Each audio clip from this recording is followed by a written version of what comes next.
ba kayo? Kwento-kwento lang yan ng mga matatanda para hindi tayo makapaglibot dito. Wala namang masama kung pupuntahan lang natin. Dennis, hindi lang ito simpleng lumang bahay. Sabi nila, dito lang nakatira ang matandang naghihiganti sa mga taong lumalabag sa kanyang pahinga. Tama si Betty. Sa tingin ko, may nakatingin sa atin mula sa loob. Kung natakot kayo, pwede naman kayong maghintay lang naman dito. At ako na lang ang papasok dito doon para makita ang sinasabi ng mga tanda kung totoo nga ba.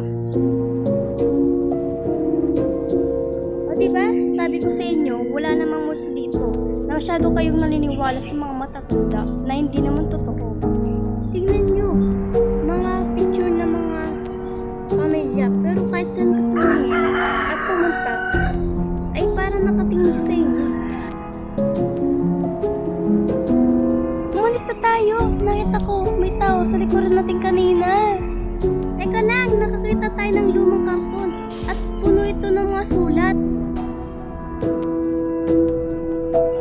Tara na, umalis na tayo dito. Huwag kayong gumalaw, baka ito ay ayop lang naman.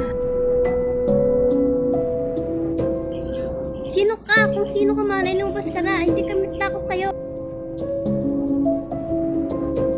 Aray ko, ano ba yun? Parang apoy naman yun. Sinasabi ko na nga ba, ang bahay na ito ay ayaw ng mga bisita. Tama si Betty. Mali ang desisyon natin pumasok dito. Ano ba yan? Nakakulong tayo. Hindi tayo makalabas. Lumayo ka sa kanila. Kami ang nagkamali. Wag niyo na silang idamay.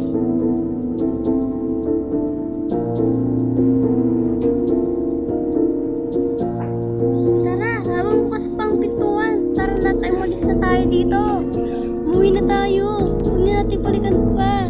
Tama ka. May bagay talaga tayong hindi naman dapat natin kailangan subukan. At may mga bahay talagang sagrado at kailangan natin igalang.